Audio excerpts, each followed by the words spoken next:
He told the neighbors I'd started wandering at night, but I was sitting at my kitchen table when he said it, clear-eyed, steady-handed, and very much awake. That was the moment the air in my chest turned cold, the moment I understood. My own son had begun rewriting me while I was still here to hear it. I am 78.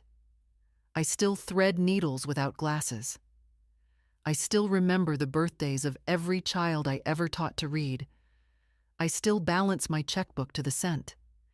Yet that morning, when Mrs. Halpern from across the street leaned over her fence and asked, "How are you feeling today, dear? Better rested?" I felt something inside me tilt. Better rested from what? She hesitated, cheeks tightening. "Oh, well, Paul mentioned you'd had a rough night." Poor thing. I didn't correct her. At my age, silence is sometimes sharper than a retort. Inside the house, the light was pale and wintry, sliding across the wooden floorboards I'd polished myself for 40 years. Nothing seemed out of place at first, until I noticed the drawer of my desk half open. I hadn't touched it in days. My keys, too, weren't where I always left them. The ring had been turned, as if someone tried them quietly during the night. Maybe another woman my age would doubt herself. I don't have that luxury. Doubt is how you lose your name long before you lose your mind. I walked through the hallway slowly, listening. The house holds sound differently when someone's been inside. You learn that after a lifetime of widowhood. Footsteps soften, air shifts, doors remember being opened. I pressed my palm against the banister. It felt faintly warm. Paul had a habit of letting himself in to check on me. He said the key made things easier. I had agreed at the time, thinking it was kindness. But kindness doesn't move your papers or turn off your space heater when you know you left it on, or place yesterday's letter under today's pile as though to suggest you misplaced it. The phone rang. One short, clipped ring. His ring. "Mom," he said, breathless in that way he uses when he's preparing an explanation rather than greeting. "I talked to Dr. Shane yesterday. We should schedule you for a little evaluation. Nothing dramatic.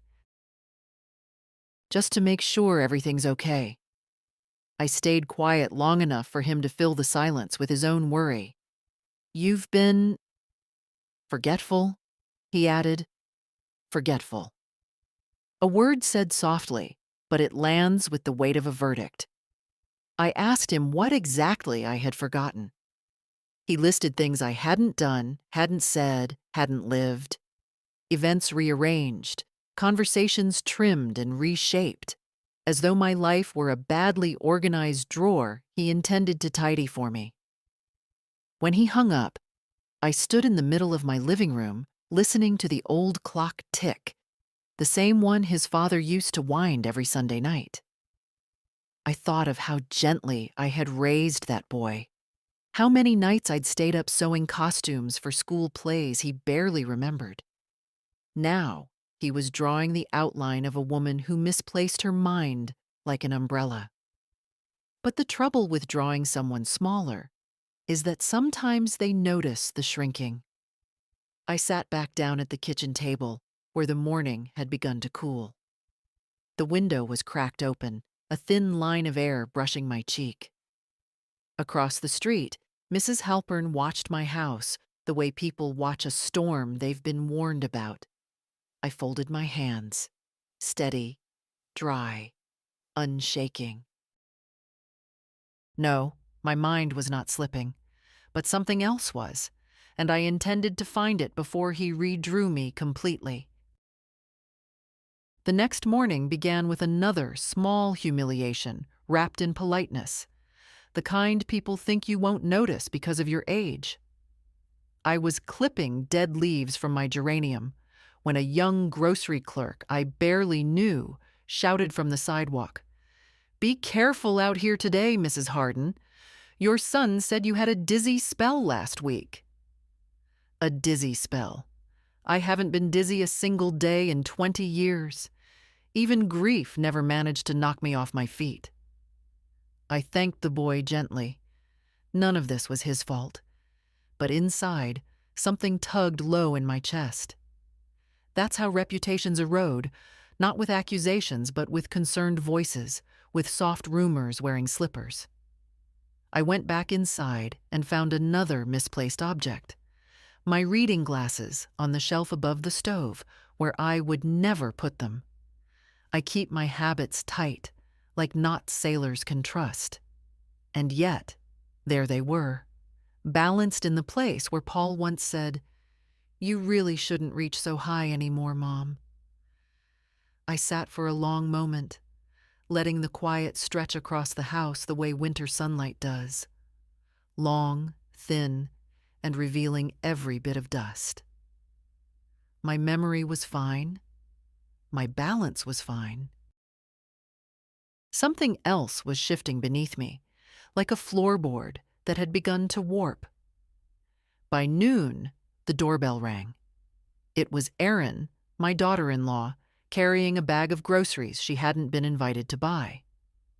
"Thought I'd save you a trip," she said brightly, stepping inside without waiting. Her perfume filled the hallway before her intentions did. "How are you holding up? Paul says you've been overwhelmed."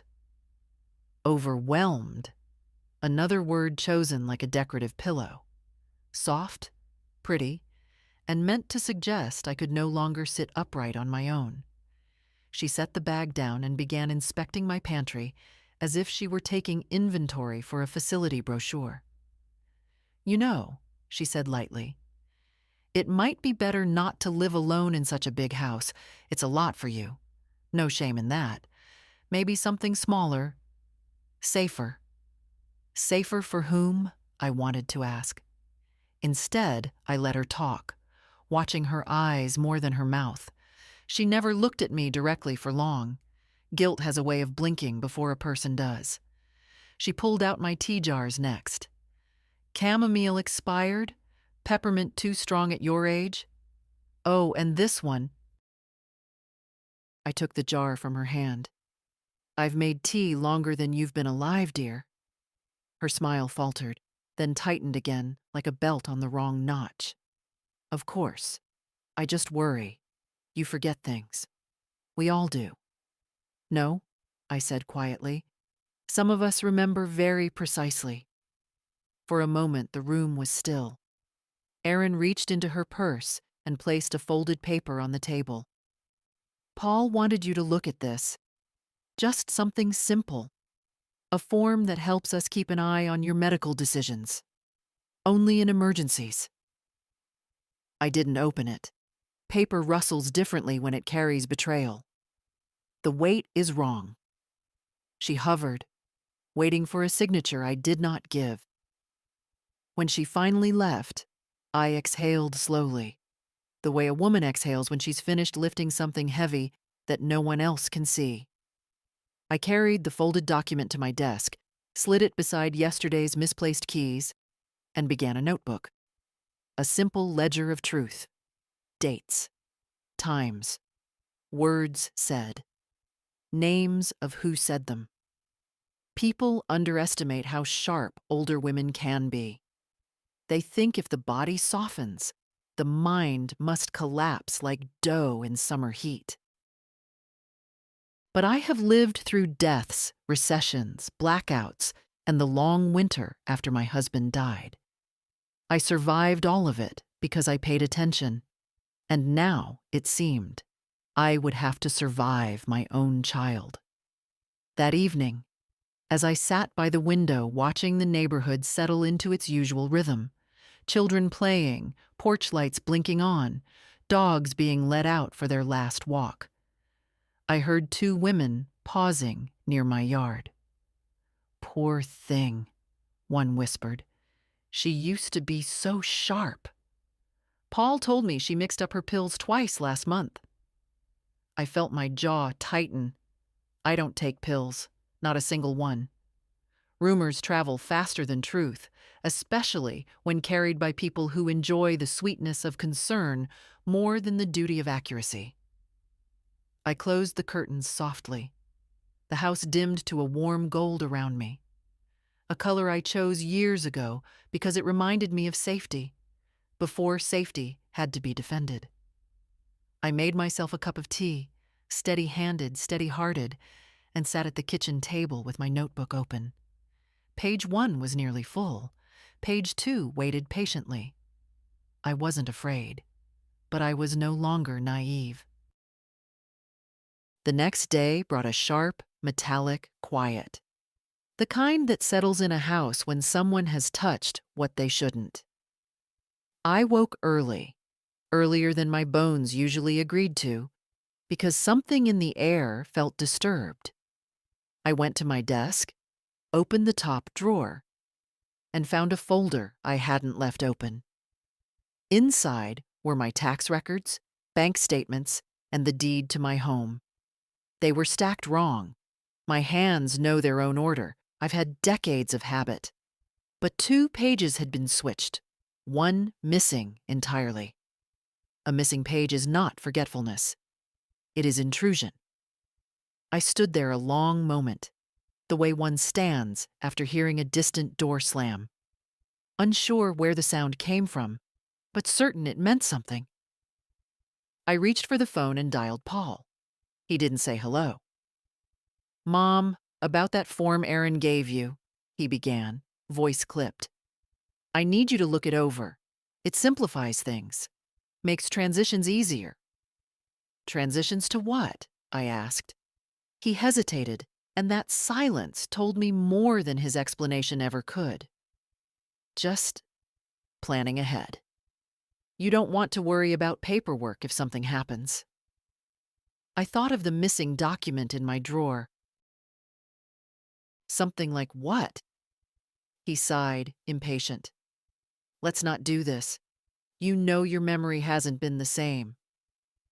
There it was again. That story he was telling the world about me. A story he needed to be true before anyone could question why he was rewriting my life on paper. "I'll review it," I said. My voice stayed level, though I felt heat rising beneath my ribs. I hung up before he could say more. I carried the folder to the kitchen table, where the morning light was strongest. That light has revealed many truths over the years. Scratches on chairs, dust in corners, cracks in people. I spread the papers out. Page 4 of my insurance file was indeed missing. Page 4, which listed my emergency directives and the secondary contact. A friend from my teaching days, someone Paul always disliked because she had a mind sharper than his. I took a breath and opened the document Aaron had delivered. Not a simple medical permission, as she claimed. It was a durable power of attorney, already filled out, with my name typed in blank spaces I never authorized. All it lacked was my signature. I laid my palm flat over it, feeling something shift inside me. Not fear. No, I've lived too long and buried too many people to fear paper. What I felt was older, steadier. The awareness that someone you loved as a child has begun to love you only as a resource. I folded the document slowly, carefully, and placed it in my notebook. Evidence. Not accusation yet. Just evidence. By noon, the door knocked softly.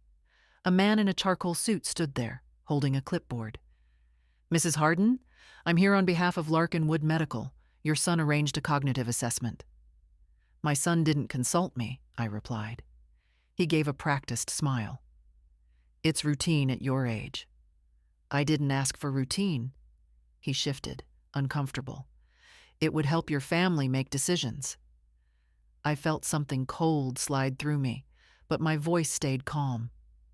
"Young man, I built a whole career teaching children how to distinguish facts from assumptions. I won't start confusing the two now." He left with a polite nod, but I watched him pause halfway down the walkway, to text someone. I saw my son's name on the screen before he tilted it away. There is a particular ache in realizing you are being managed like inventory. After he left, I locked the door, not out of fear, but out of principle. Then I made my afternoon tea, steady as always. The kettle whistled the same way it had for decades. My hands moved with the same precision. If this was what decline looked like, then the world had changed its definitions without telling me. Later, as the sun fell low, I reviewed the folder again. There was handwriting on the inside edge of one page. Small, hurried, and not mine. A note, likely meant to remind someone, "Get signature soon." It was almost laughable how careless they'd become. People think age dulls observation. In truth, it sharpens it, because you have less to prove and more to protect. I closed the folder, smoothed its edges, and placed it back where it belonged. But I did not close my notebook. Some stories, once started, need to be written in full. 2 days later, the medical visit arrived without warning.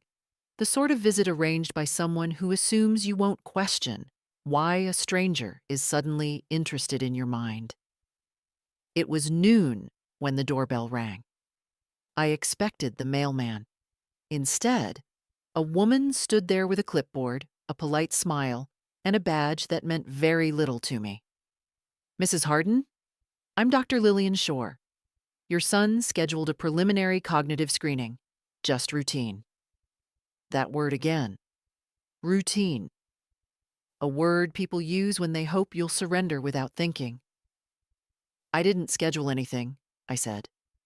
"Of course," she replied, stepping one foot inside as if the house would accept her before I did.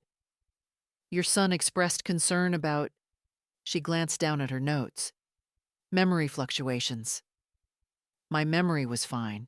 It was hers, and Paul's, that seemed unreliable.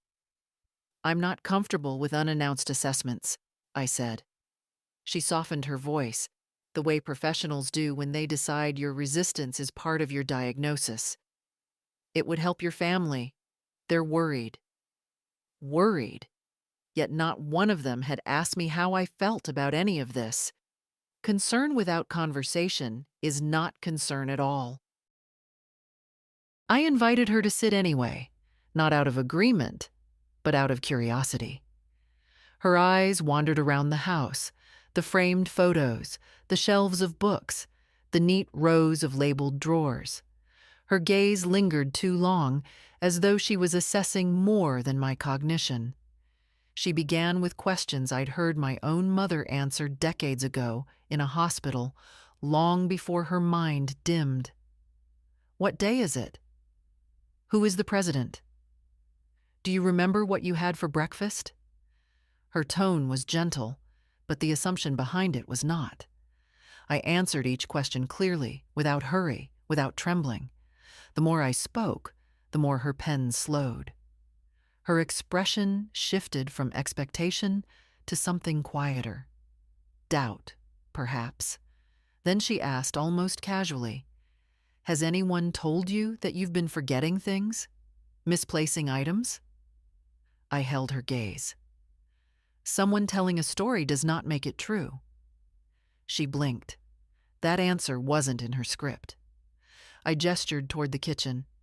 "Would you like to see how I organize my medications?" She nodded, and I opened a small drawer containing exactly 2 bottles. Vitamin D and a mild pain reliever I rarely touched. Both were clearly labeled, dates forward, lids clean. "Your son mentioned concerns." "Yes," I said. "He's mentioned many things lately." I didn't elaborate. Let her sit with that. After a few more questions, she closed her clipboard and stood.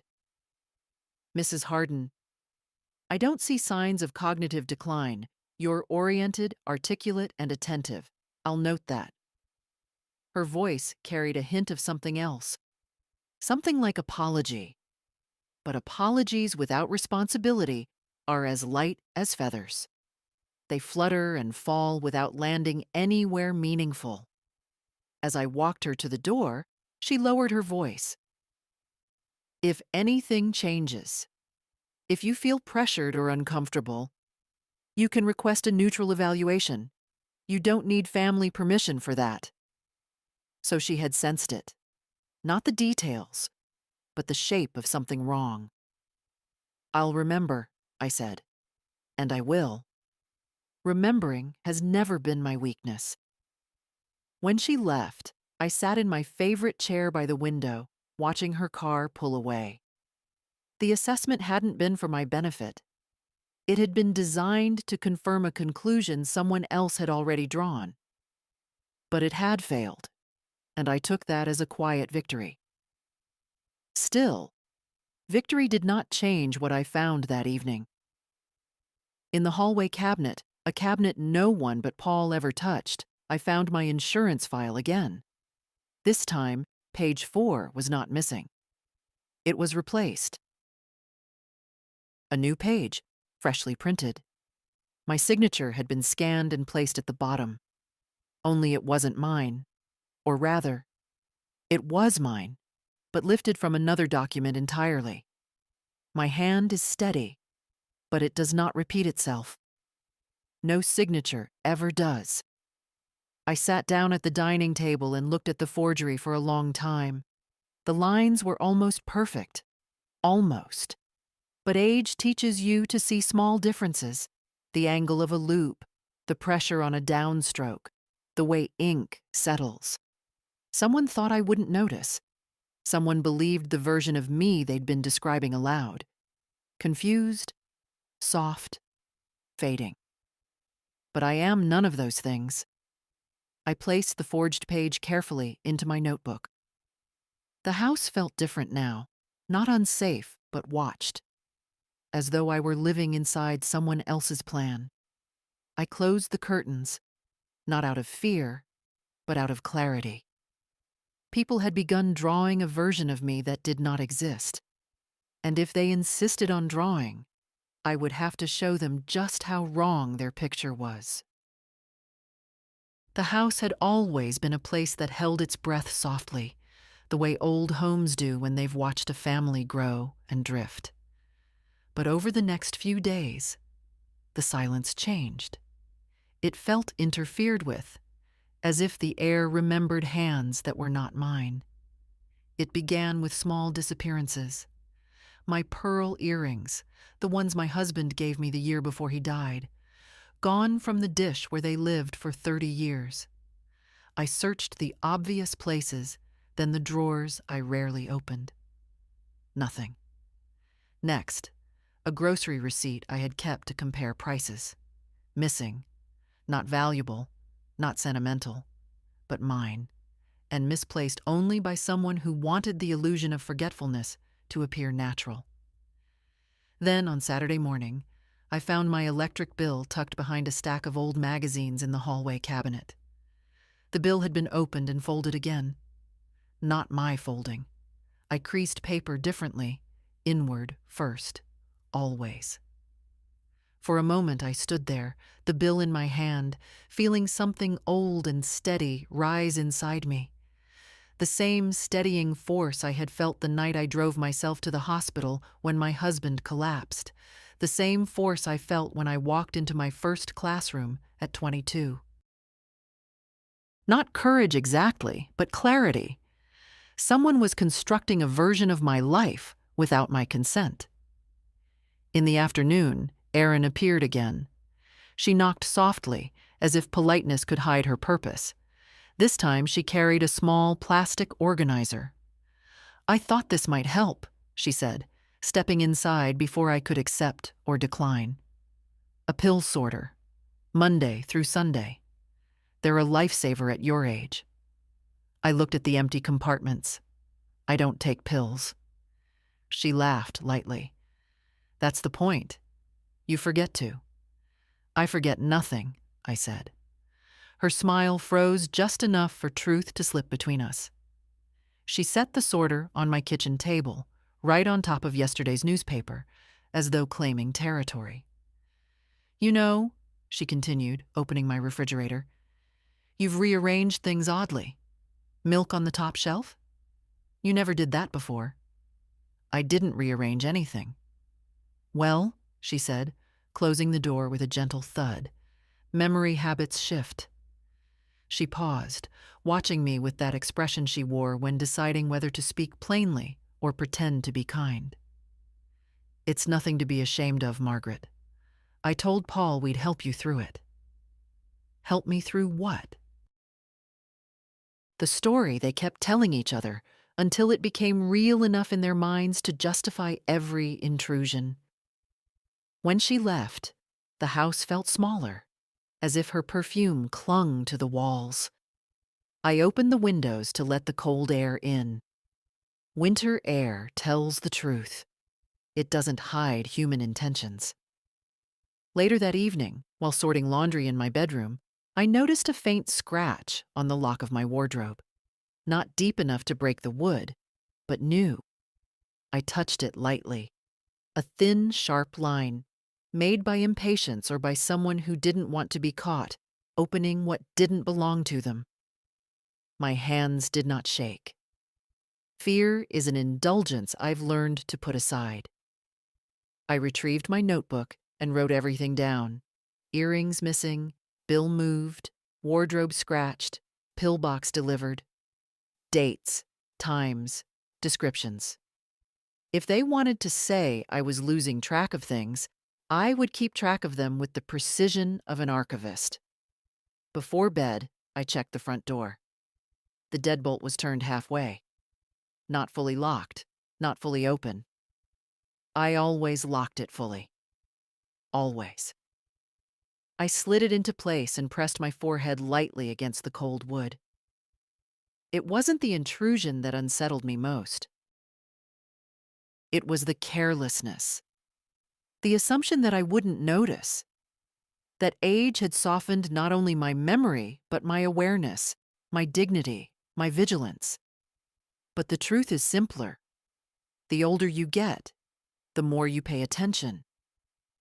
Because the world begins trying to erase you long before your mind agrees to fade. I sat at the kitchen table again, hands wrapped around a warm mug, notebook open beside me. Through the window, the neighborhood lights flickered on one by one. Small beacons of normalcy in a day that had been anything but. In the quiet, the house settled the way it always had. But I no longer trusted the silence entirely. It had become a witness to something being arranged around me. I wrote one more line before closing the notebook for the night. Someone is preparing a story about me, but I am preparing a record. And then I turned off the light. The dinner invitation came from Paul the way unpleasant news often arrives. Too cheerful, too sudden, wrapped in a tone meant to soften something sharp. "Just a simple family meal, Mom," he said on the phone. "We want to talk about a few things, that's all." Talk. People rarely announce good conversations. By late afternoon, I stood in front of my mirror, smoothing the sleeves of a sweater I'd worn for years. At my age, vanity shifts into something quieter. Not the desire to impress, but the insistence on appearing as you truly are. I would not show up looking frail. I tied my hair back, put on my coat, and walked to his house with steps steady enough to silence any rumors. Inside, the warmth was forced, like the heat turned too high. Erin greeted me first. Her smile was polite in the way of someone welcoming a witness, not a guest. Paul hovered near the kitchen doorway, shoulders stiff. "We're glad you're here," he said, though his eyes didn't agree. Dinner was already set. My place at the table looked altered. No napkin, no water glass. Everyone else had a full setting. Mine was bare, as if they'd forgotten, or as if they wanted the appearance of forgetfulness to cling to me the moment I sat down. I took my seat quietly. I have learned that sometimes silence can stop a room more effectively than accusation. Conversation began with small talk, but it wasn't small. It was structured, carefully guided toward the topic they meant to reach. "You've seemed overwhelmed lately," Erin said, cutting into her food without looking at me. "And tired," Paul added. "We've noticed you're slipping a bit." "It happens, Mom. We're just trying to help." There it was, the script they had rehearsed. I lifted my eyes to them one by one. "Tell me exactly what you've noticed." They exchanged glances. Erin spoke first. "You lose track of things. Bills, earrings, keys. And you forget conversations," Paul said. "Important ones." That last line was said slowly, as if meant to build a foundation for something official later. I reached for my purse, calm, unhurried. Inside was my small recording device, an old one I'd kept from my teaching days. I pressed the button without removing it. They didn't notice. "Give me examples," I said. They couldn't. Not real ones. Only suggestions wrapped in vague concern. Then came the sentence that told me exactly why this dinner had been arranged. "We think it's time," Paul said, "to plan for the future. Safer living arrangements. Someone to manage your paperwork. Maybe even a guardianship," Erin finished, her voice soft, in the way people soften cruelty. Guardianship. A word meant for children or the incapacitated, not for a woman who still remembered the names of every student she'd ever taught. I looked at my empty place setting again, a detail small enough to dismiss, but deliberate enough to insult. They wanted the others at the table, cousins, an aunt, to see me diminished before the conversation even began. "How long," I asked, "have you been discussing this without me?" Paul swallowed. A small gesture, but telling. "We just want what's best," he said. For whom, he did not specify. I set my hands on the table, steady as stone. "I see." Dinner went on, though no one tasted much. They continued talking around me, shaping a narrative as if it were already agreed upon. But I simply listened, storing every word, every hesitation, every misstep. When dessert came, I didn't touch it. Instead, I asked one more question. "Do either of you believe I cannot make my own decisions?" Silence. A long, thick silence. "You need support," Paul said finally. "Support requires trust." They had shown me neither. I rose slowly from my chair, not dramatically.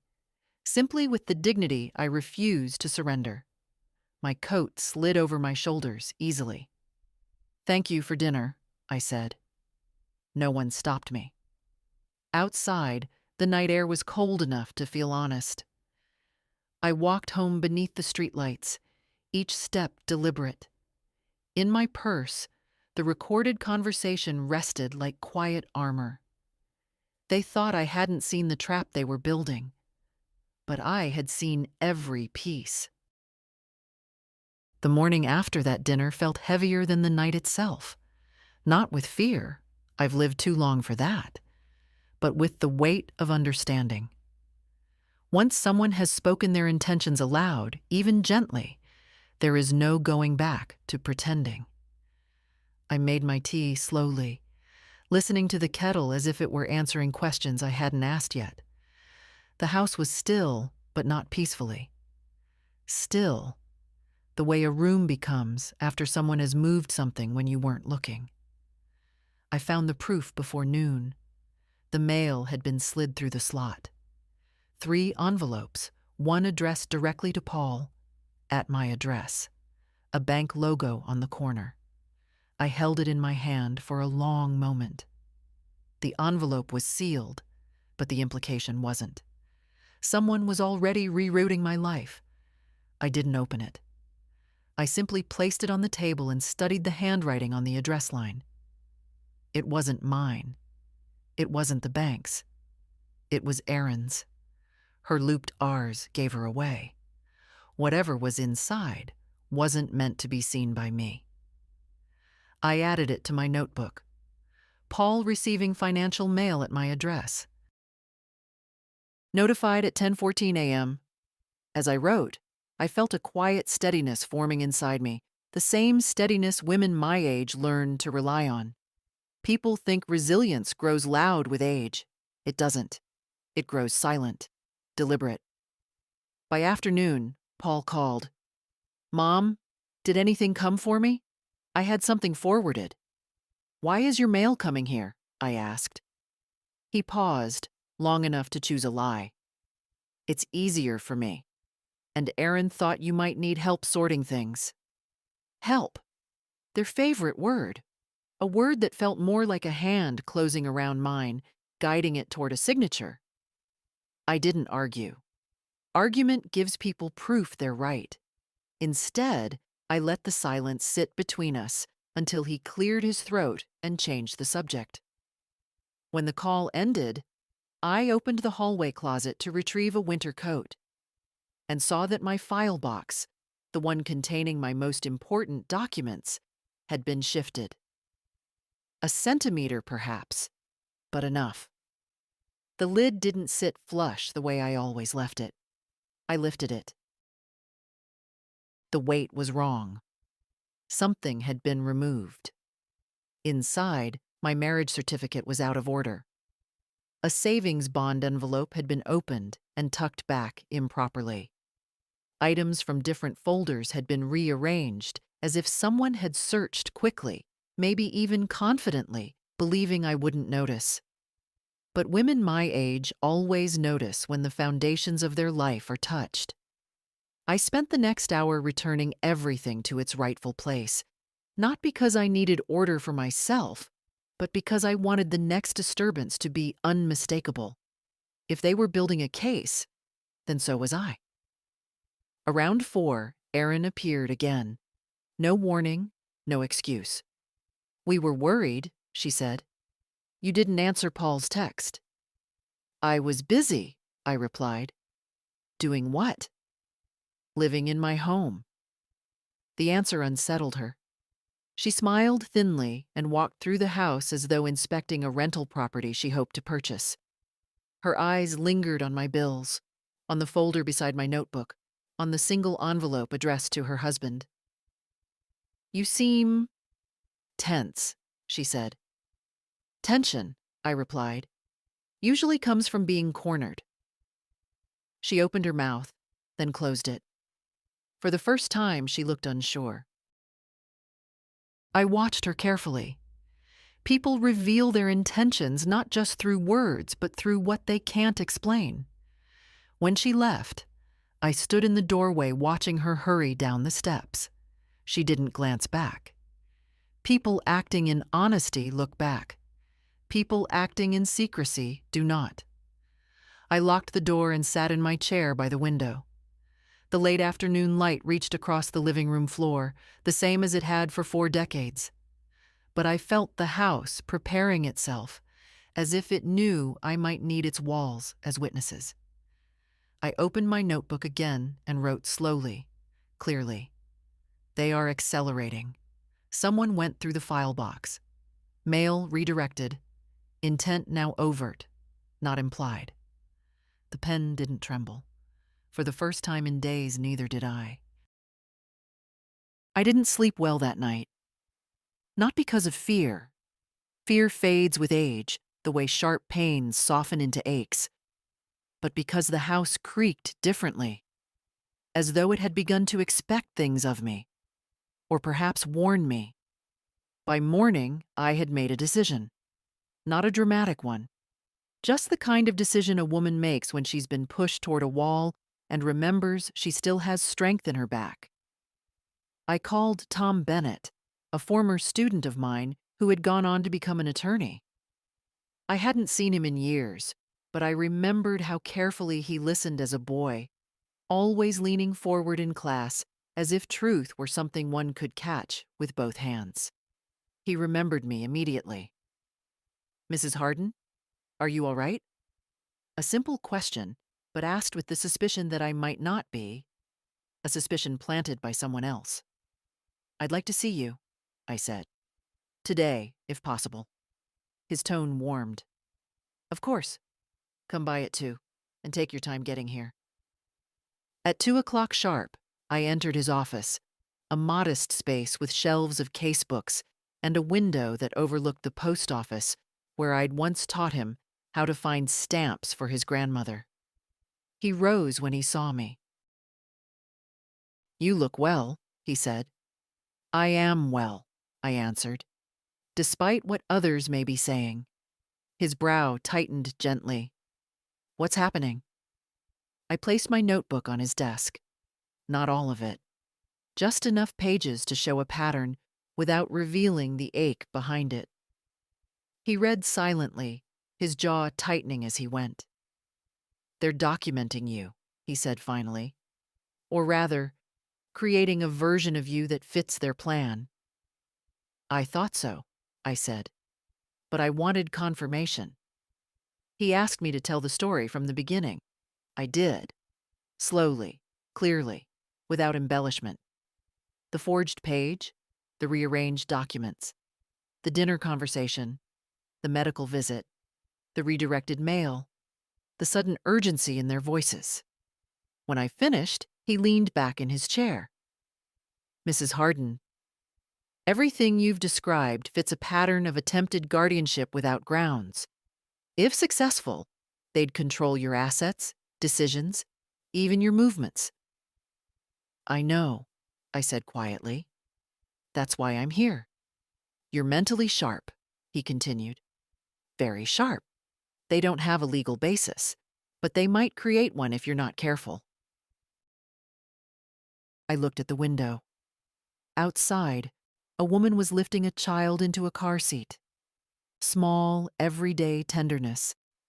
I felt a pang thinking of Paul as a boy, climbing into our old sedan with sticky hands and a laugh that didn't know how to hurt. There's something else, I said. I found a document with my signature copied onto it.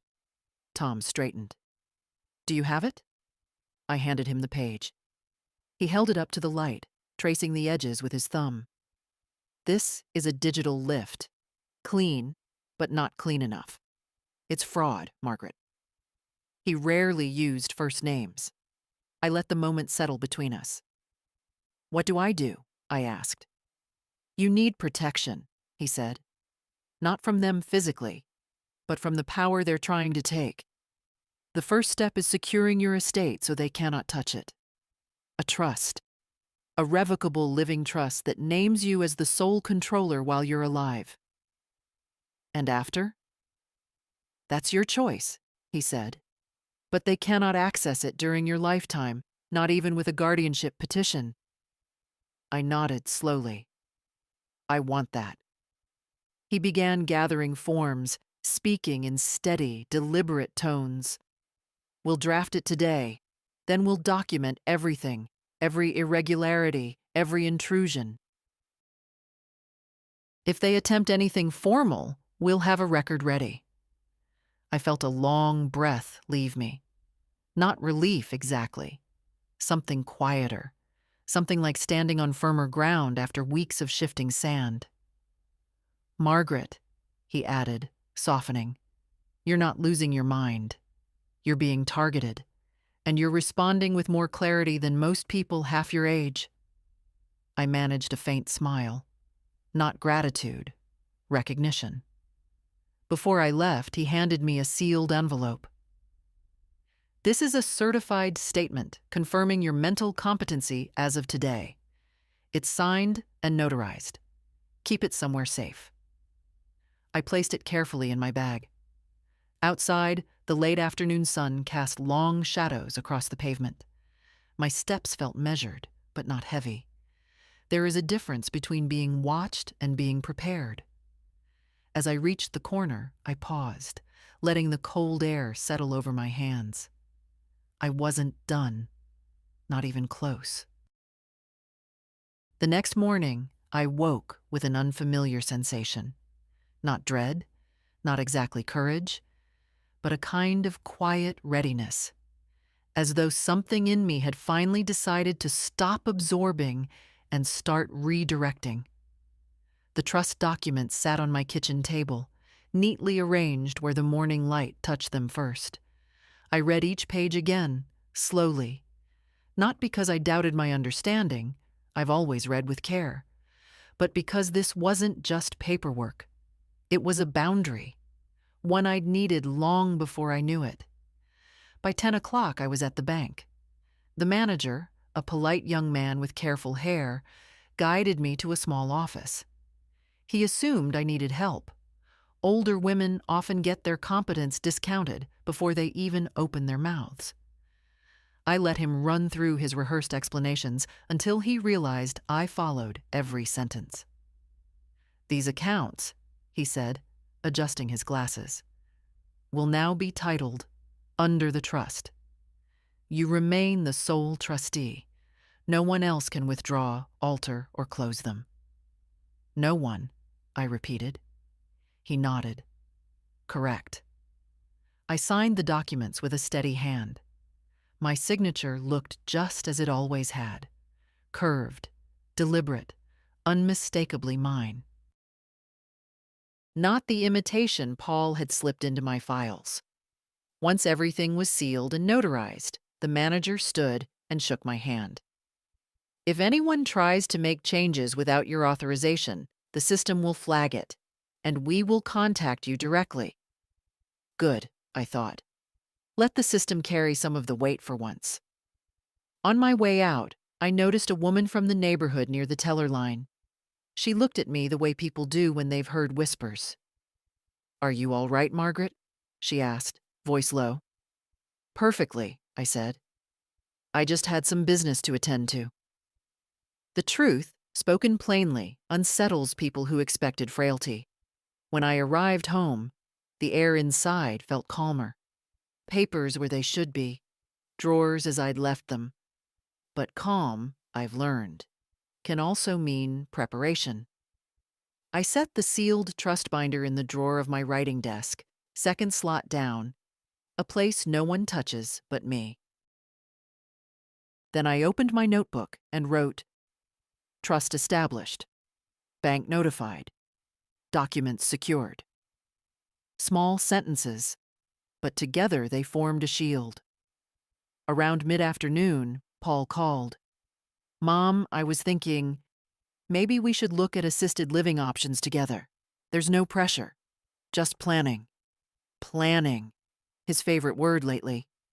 "That won't be necessary," I said. "Why not?" "Because I've already made arrangements." Silence, the kind that carries panic just beneath the surface. "What arrangements?" he asked. I let the quiet stretch, not to punish him, but because it was the first time he had truly asked rather than told. "My financial affairs are settled," I said. "You won't need to manage anything." He exhaled sharply. Surprise, frustration, maybe even fear. I heard papers shuffling on his end, as though the version of events he'd been preparing no longer fit the shape of reality. "Mom, you've been confused." "No," I replied calmly. "You've been mistaken." He tried again, softer this time. "We're only trying to help." I didn't argue. Arguments give people room to revise their stories. Instead, I said, "I know exactly what I'm doing," and ended the call. Afterward, I sat by the window watching the light shift across my living room floor. The house seemed to exhale with me. I realized, not for the first time, that clarity doesn't always come in a moment of crisis. Sometimes it comes after a pen scratches across a document that restores what someone else tried to take. By evening, the trust paperwork was tucked safely away. But the weight of the day lingered. The kind of weight that follows a woman who has just done something quietly decisive. I made myself a simple dinner: soup, bread, a few slices of apple, and ate at the table where so much of this had started. No shaking hands, no misplaced items, no confusion. Just me, in my own home with my rights intact. Before bed, I opened my notebook once more. They expected weakness. They didn't expect preparation. I closed it gently. The days that followed felt strangely suspended, as if the world were holding its breath alongside me. Nothing dramatic happened. No surprise visits. No false concern delivered at my doorstep. But quiet can be deceptive. Quiet is when people plan. I spent the morning tending to the small things in the house, wiping down the counter, straightening the stack of mail, brushing crumbs from the kitchen table. I wasn't distracted. I was observing. Every object has a memory, and lately, mine had begun to carry the fingerprints of others. Around noon, I noticed the first sign. A voicemail, short, almost whispered, from someone at Paul's office. "Just checking if the documents came through," the voice said. He mentioned a guardianship petition. Petition. The word landed heavily, not because it frightened me, but because it confirmed what I had known all along. They were moving quickly now, pushing their version of me into place before I could challenge it. I played the message twice, memorizing every inflection. Then I deleted it, not to hide anything, but to prevent it from disappearing into the wrong hands. My notebook held the truth. I didn't need recordings cluttering my phone. In the afternoon, I drove to the grocery store. I prefer to shop alone. It is a small reminder to myself that independence does not vanish simply because others find it inconvenient. As I picked out apples, the cashier, a young girl with kind eyes, leaned forward. "Your son came by yesterday," she said. "He told us to keep an eye on you. Said you've been having episodes." Episodes. A clinical word for moments that never happened. I thanked her gently and paid for my things. Her concern wasn't malicious.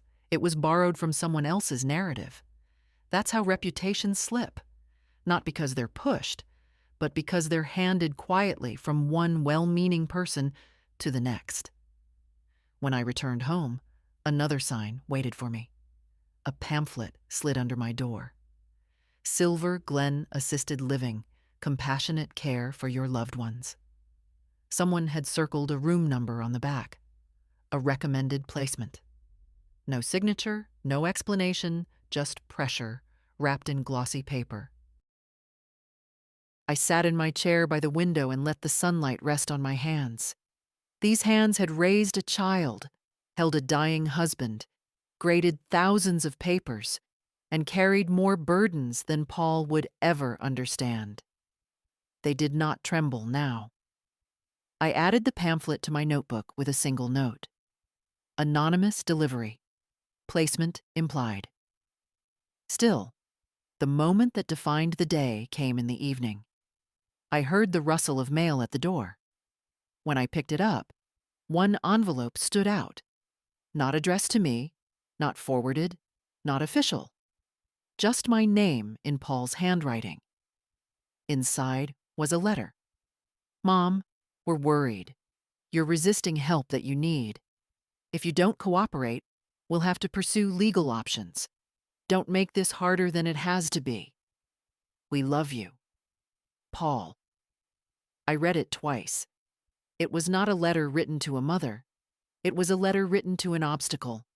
I folded it neatly, placed it in the notebook, and wrote, "He believes pressure will weaken me. He still does not understand my generation." Afterward, I sat quietly, listening to the house settle as the sun dipped behind the trees. I could feel the shift in the air, the sense that things were nearing some kind of point. They were preparing something formal, something decisive. But they weren't the only ones preparing. I reached for the envelope Tom had given me, the competency statement, notarized and sealed. I opened it again, reading the firm handwriting at the bottom. A simple document, yet powerful.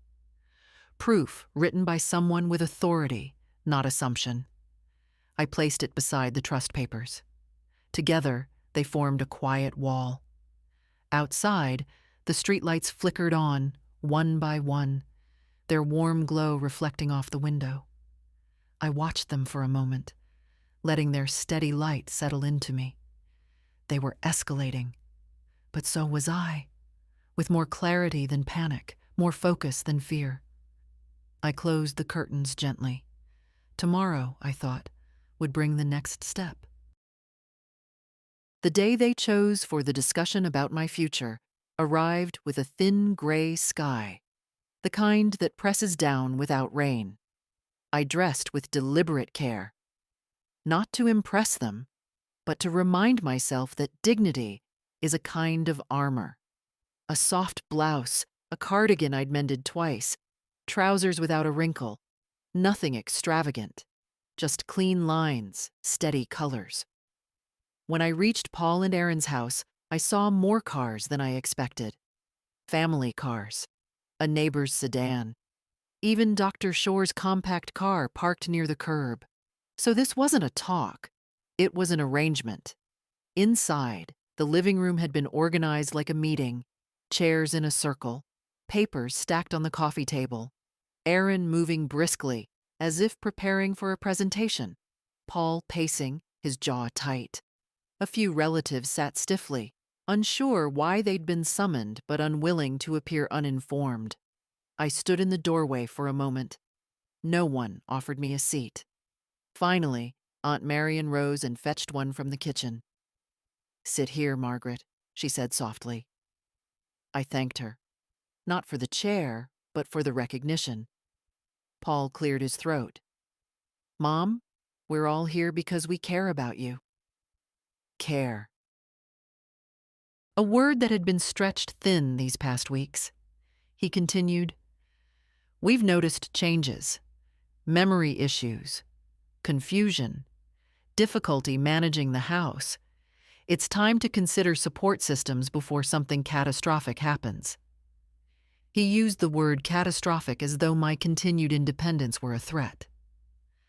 Erin slid a stack of documents toward the center of the table. These are recommendations from professionals, evaluations, resources, housing options. Dr. Shore shifted uncomfortably in her seat. Her presence here surprised me. She didn't look at me. She looked at the papers, at her hands, anywhere except my face. Someone had pulled her into this without telling her the whole story. A cousin spoke next, hesitant. "We're just worried you might hurt yourself accidentally." "I haven't," I said calmly. "But you could," Erin replied. The room leaned in, waiting for me to falter, to fumble, to forget. But I sat straight, hands folded neatly in my lap, letting the silence expand until someone else grew uneasy instead of me. Paul picked up a document. "We think it's time to formalize care. Maybe a guardianship petition. Just to ensure you're safe." Aunt Marion gasped softly, then caught herself. She looked at me, and in her eyes I saw something rare in this gathering: doubt in their story. I spoke slowly, the way I used to speak when I wanted my students to pay attention, not just to my words, but to the shape of the truth behind them. "What exactly?" I asked. "Have I done that proves I cannot make my own decisions?" Erin opened her mouth, but Paul cut in. "Mom, this isn't about a single moment. It's about decline. It happens before people notice it themselves." I nodded, as if considering this. The room quieted, waiting for what they assumed would be resignation. Instead, I said, "I see."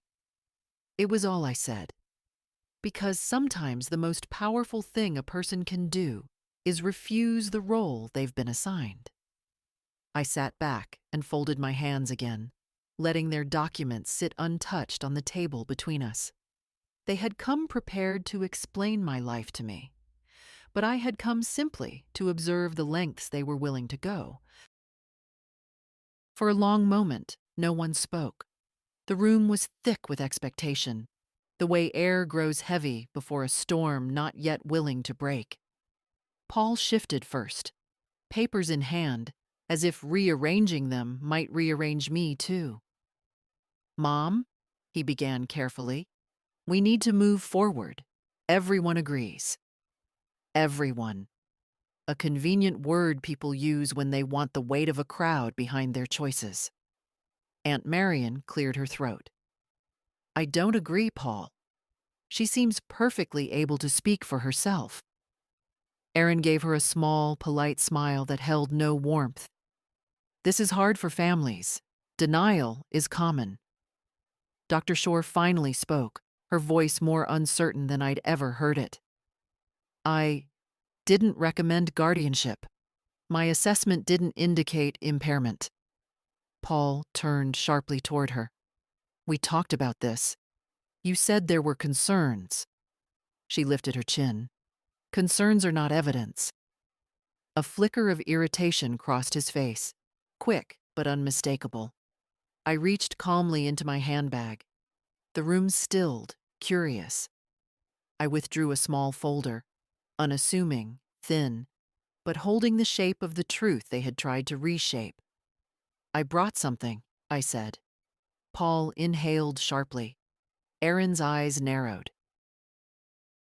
I placed the first document on the table, the notarized competency evaluation Tom had given me. The crisp seal caught the light. "This," I said quietly, "is a professional statement confirming my mental fitness. Dated last week." A murmur rippled across the room. Paul didn't touch it. Next, I laid down the forged page, the one bearing my signature, lifted from another document. "This," I continued, "appeared in my files without my knowledge." Erin leaned forward, color rising in her cheeks. "Are you accusing us of—" "I'm showing what I found," I said. "Nothing more." Then I brought out my notebook. Not the full thing, only selected pages, each dated, each containing observations written in a hand that did not waver. I opened it to the page documenting the pill organizer, the rearranged mail, the bank envelope addressed to Paul at my home. "These," I said, tapping the notebook gently, "are facts, not feelings, not impressions. Facts." Aunt Marion looked from the pages to Paul, her lips tightening. Dr. Shore watched him too, a crease forming between her brows as if something she had doubted privately was unfolding in plain view. Paul swallowed. "Mom, you're misunderstanding." "No," I said. "I understand perfectly." He opened his mouth again, but the certainty in my voice stilled him. I took out one final item, the small recording device. I didn't need to play it. Simply placing it on the table was enough. His face drained, and Erin's expression hardened into something defensive, nearly brittle. A cousin whispered to no one in particular, "What exactly were you planning, Paul?" He didn't answer. I sat back in my chair, not triumphant, simply done with pretending I didn't see what had been happening. "This meeting," I said, "was meant to demonstrate my decline. Instead, it has shown my clarity." The room fell silent again, but it was a different silence now. Not expectant, not heavy with manipulation, but exposed. I gathered the documents into a neat stack. "You brought your version of my future," I said. "I brought mine." Nothing dramatic, no raised voice. Just truth, spoken plainly by a woman who had been underestimated long enough.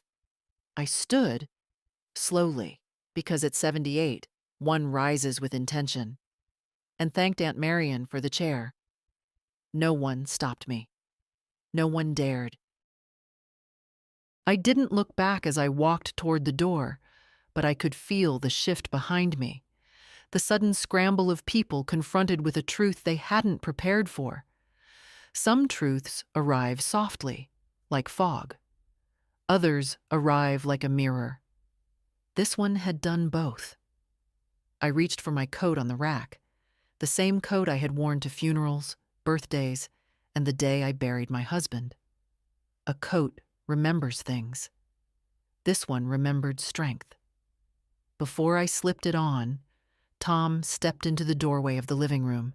He must have arrived quietly, exactly as we'd planned. "Am I late?" he asked, voice even, polite. The room stilled. Aaron froze mid-sentence. Paul's shoulders tightened the way they did when he realized he was no longer controlling the story. I nodded once. Right on time.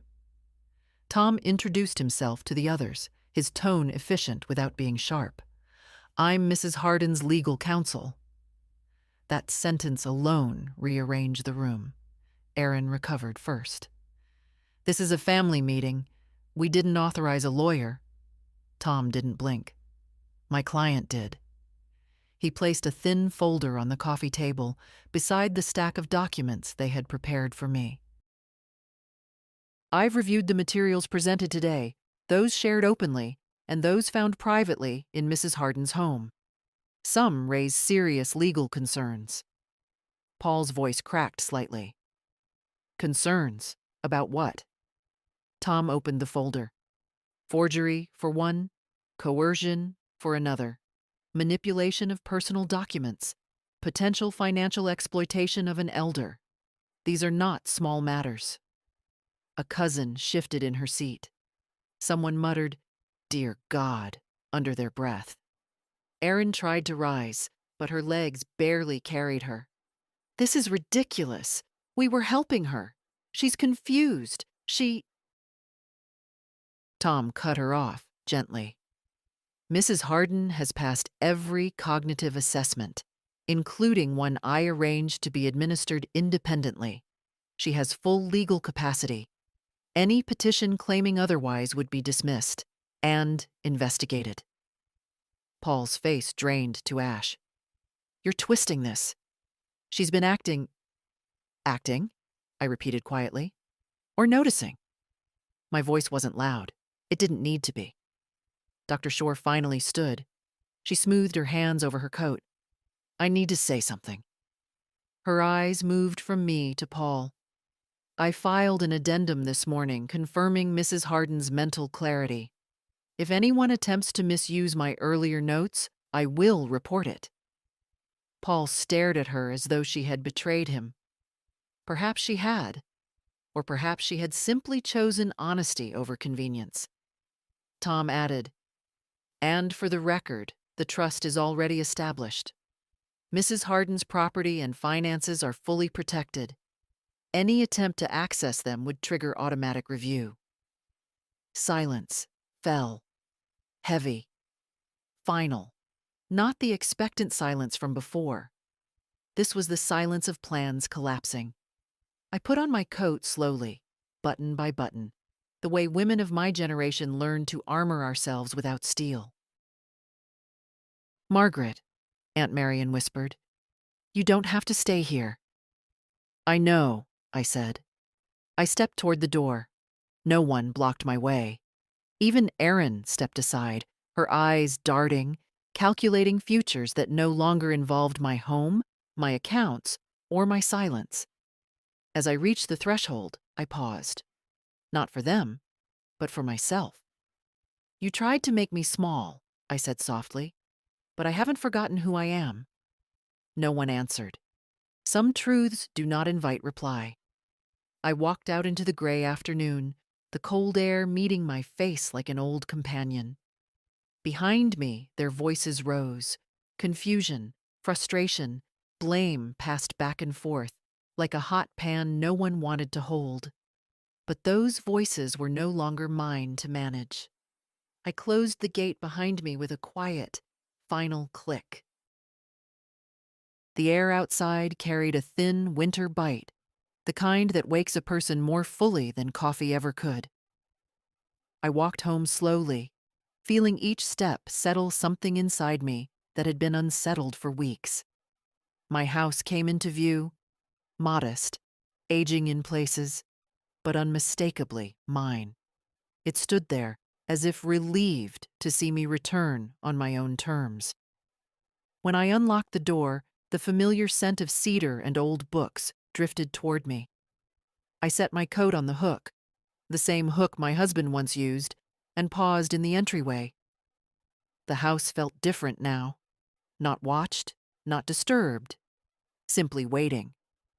I put the kettle on, the motion so ordinary it felt almost sacred. While the water heated, I walked through the room slowly, touching the back of a chair, straightening the edge of a picture frame, smoothing the blanket draped across the sofa. Each gesture reminded me that I had not lost anything. Not my mind, not my home, not my place in the world. By the time I sat down with my tea, the silence had become companionable again. The kind of silence I had earned. Not long after, there was a knock. Not urgent, not forceful, almost hesitant. I opened the door to find Dr. Shore standing there, her hands tucked into her coat pockets. "I hope I'm not intruding," she said. "I was on my way home." "You're not intruding," I replied. "Come in if you'd like." She stepped inside and looked around, taking in the neatness of the house, the order, the calm. "I needed to tell you something," she said quietly. "I didn't feel right being there today. They tried to use my name to support something I didn't believe." "I know," I said. "I saw it on your face." She gave a small, sad smile. Families can lose themselves in fear. They convince themselves they're doing the right thing, even when they aren't. "Fear isn't an excuse," I said gently. "Not when it comes at the expense of someone else's life." She nodded. "I filed a statement this evening clarifying my position. Not because of them, because of you. You deserved honesty." I thanked her, genuinely. Honesty is a rare currency. After she left, the house dimmed as the day sank away. I turned on a lamp and sat at the kitchen table, my notebook open. I didn't need to write much anymore. The story had shifted. The danger had exposed itself and backed away. Still, I wrote a single line. Today, they saw me. Not the version they invented, me. As the evening deepened, I allowed myself to think of Paul and Aaron. Not with bitterness. Age sands down bitterness the way the sea wears down stone. But with a quiet, weary understanding. They hadn't wanted my decline. They had wanted the convenience of a woman who couldn't refuse them. And when I refused, they mistook it for defiance instead of autonomy. People often forget that older women have lived entire kingdoms of life before anyone tries to reduce them to burdens. Before bed, I walked through the house one more time, switching off lights, feeling the calm return to each room. When I reached the front window, I paused. Across the street, a car sat idling. Paul's car. He didn't step out. He didn't call. He simply sat there in the dark, perhaps waiting for guilt to instruct him. For a moment, I considered going out. But then I let the curtain fall gently back into place. Some conversations can wait. Some truths must settle before they can be spoken. I turned off the final lamp and let the house breathe around me. Tonight, it felt like a home again. The next morning arrived pale and calm, as if the sky itself were relieved. I woke before the sun, not from worry, but from the simple habit of a long life. The house was still, but no longer in that uneasy way. It breathed with me, not around me. I brewed my tea and stepped out onto the porch. The air was cold enough to sting my cheeks, but it felt honest. Birds were beginning to stir in the big oak across the street. the one Paul used to climb when he was small. I watched them lift and shift among the branches, unbothered by the world below. It struck me how life continues, even when people try to rearrange it for you. A little after 10, Paul walked up the driveway. His steps were slow, hesitant. He looked older than he had the day before. Not in years, but in certainty. He didn't have papers with him this time. No pamphlets, no rehearsed tone. Just hands shoved into his coat pockets, shoulders sagging under the weight of a plan that had collapsed. I didn't invite him inside. I didn't need to. We stood on the porch, two adults who had forgotten how to speak plainly to each other. "Mom," he said finally. His voice was thin. "I didn't mean for it to go that far." I studied his face. The boy I raised, the man he became, the stranger he had tried to turn me into. "You meant enough of it," I said. He swallowed. "I thought I was doing the right thing." "No," I answered. "You thought I would not push back." He looked down at his shoes, then out toward the street. "I was scared. About the future. About you being alone. Fear can twist love into something unrecognizable. I understood that. But understanding is not the same as excusing." "You don't protect someone by erasing them," I said. "You protect them by standing beside them, not over them." He nodded, slowly, as if each word landed somewhere he hadn't examined before. "I'm sorry," he whispered. For the first time in weeks, something in my chest eased. Not forgiveness. That takes time. But space. Space for something other than defense. "I'm still your mother," I said, "but not your responsibility to manage, not while my mind and my will remain my own." He nodded again, tears gathering but not falling. "I understand." Whether he understood fully or simply had nothing left to say, I couldn't tell. But he stepped back, gave me a small, uncertain smile, and walked away. Not defeated, but quieter. And that was enough for now. When he was gone, I sat on the porch swing and wrapped my hands around my mug. The world felt open again, not untouched, but intact. I looked at the street, the sky, the bare branches, and I felt something settle deep inside me. Not triumph, not victory, just dignity. The simple, steady dignity of having remained myself when others tried to redraw me. At my age, survival isn't loud. It's not dramatic. It's the soft, persistent refusal to disappear. I closed my eyes and breathed in the cold air. Some battles you win in silence, some by standing up, and some by simply remembering who you are. And I remember. Always.